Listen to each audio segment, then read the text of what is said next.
আসসালামু আলাইকুম। এটিএন বাংলা সংবাদে সবাইকে স্বাগত জানাচ্ছি। আফরোজ আক্তার কামাল। গেল এক সপ্তাহের অস্থিরতা কাটিয়ে আজ খুলেছে শিল্পাঞ্চল সাভার, আশুলিয়া ও ধামরাইয়ের সকল তৈরি পোশাক কারখানা।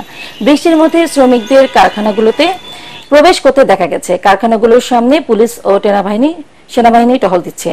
এখন পর্যন্ত সবগুলোতে উৎপাদন চলমান রয়েছে। ইন্ডাস্ট্রিয়াল পুলিশ জানায় ৪-৫টি কারখানা বন্ধ রয়েছে। বাকি ১৮০০-র অধিক শিল্প কারখানা স্বাভাবিকভাবে চলছে।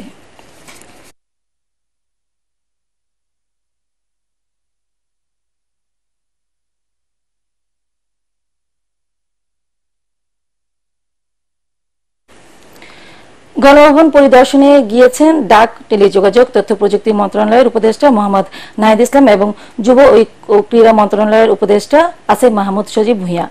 বৈষম্য বিরোধী ছাত্র আন্দোলনের ডাকে ৫ আগস্ট সরকারের পতনের পর এবারই প্রথম গণভবন দেখতে যান এই দুই উপদেষ্টা।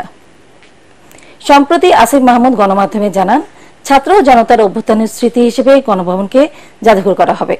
গত ৫ আগস্ট ক্ষমতাচ্যুত সরকারের প্রধান শেখ হাসিনার পদত্যাগ ও দেশ ছাড়ার পর এই গণভবনে লাখো মানুষ বিজয় উল্লাস করে।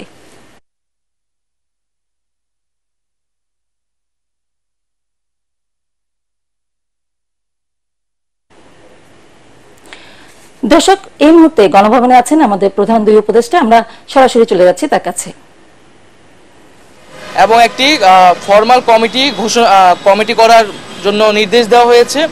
হয়তো আগামীকালের মধ্যেই কমিটিটি হয়ে যাবে এবং কমিটি হলে এটি হয়তো নেক্সট সপ্তাহ থেকে আমরা কাজ শুরু করব এবং বলা হয়েছে যাতে দ্রুত সময়ের মধ্যে আমরা এটি উদ্বোধন করতে পারি, সেজন্য খুব দ্রুত গতিতে কাজ সম্পাদন করার জন্য। কমিটিতে কারা থাকবে? এক্সপার্টরা।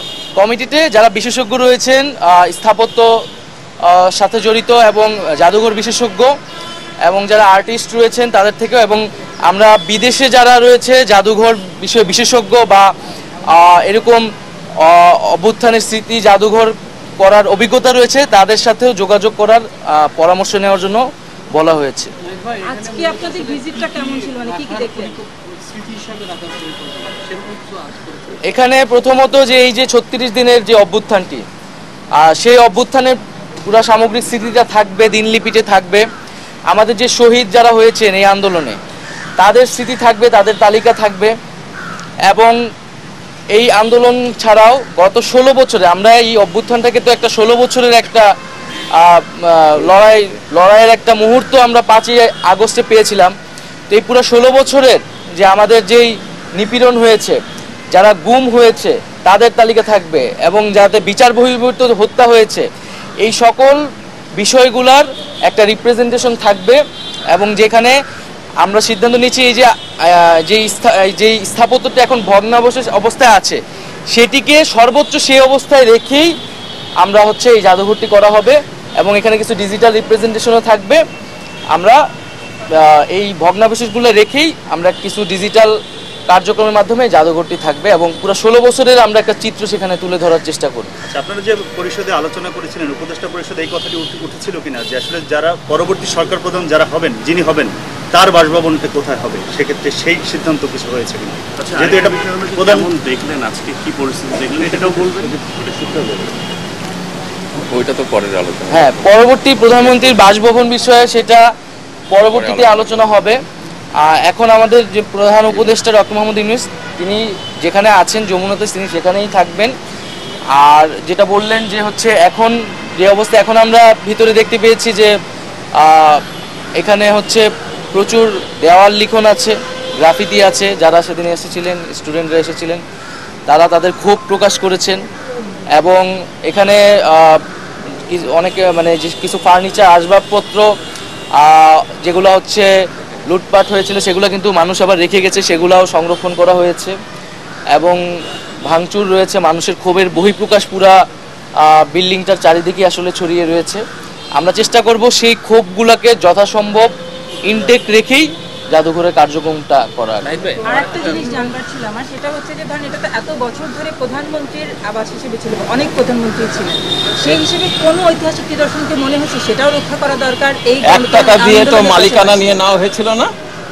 ১ টাকা দিয়ে কি মালিকানা নেওয়া হয়েছিল? জনগণের ছিল কতখানি? আমরা জনগণের জন্য এটা উন্মুক্ত করার চিন্তা করছি। না, সেটা তো বললাম যে কোনো অন্য কোনো নিদর্শন আছে কিনা, অন্য কোনো সময় আমার একটু ছিল সম্পূর্ণ বিষয় ছিল যে আসলে আমাদের আপনারা যেটা বললেন যে দীর্ঘ 16 বছরের পুঞ্জীভূত ক্ষোভ থেকেই কিন্তু এই বাংলাদেশের এবং জনগণের মালিকানা কিন্তু কেড়ে নেওয়া হয়েছিল, যেটা বাস্তবতা। এখন বিষয়টা হলো যে এই আন্দোলনে ছাত্র জনতার অভ্যুত্থানে আমাদের এখনও যে পরিমাণ ছাত্র জনতা বিভিন্ন হাসপাতালে, কারো হাত নাই, কারো পা নাই, কারো দুটো চোখ গিয়েছে, এবং সব মানে কিশোর পার হয়নি একটা বাচ্চা, আমার পছন্দ দাঁড়িয়ে যাচ্ছে এইসব কথা বলতে গিয়ে। এখন এদের বিষয়ে যারা শহীদ হয়েছেন তাদের পরিবারগুলো তো আমাদের রাষ্ট্রের দায়িত্ব নিতেই হবে।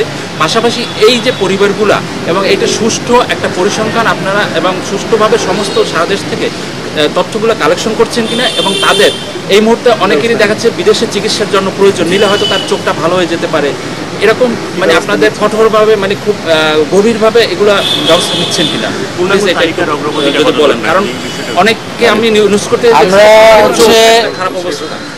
এই মাসেই আমরা কিন্তু শহীদ পরিবার যতটুকু আমরা তালিকা করেছি, তালিকা প্রায় শেষের দিকে, এবং সেই শহীদ পরিবারদের নিয়ে আমরা এই মাসে একটি স্মরণ সভার আয়োজন করবো বেশ বড় করে আর কি। এবং সেখানে মূলত ফাউন্ডেশনের যে আমরা কার্যক্রমটি চলছে সেটির ঘোষণা হবে, এবং আমাদের যেই আহতদের ব্যাপারে এবং শহীদ পরিবারদের ব্যাপারে যে কমিটমেন্টগুলো আর্থিক এবং অন্যান্য প্রতিশ্রুতিগুলো সেখান থেকে দেওয়া হবে, এবং যে তালিকাটিও সেখান থেকে আমরা ঘোষণা করব। এটা এই মাসের মধ্যেই হবে। পরবর্তী সংবাদ দেখার আমন্ত্রণ জানিয়ে এখনকার মতো শেষ করছি এটিএন বাংলার সংবাদ। ইউটিউবে দেখতে ব্রাউজ করুন youtube/ATN Bangla News। ধন্যবাদ সবাইকে।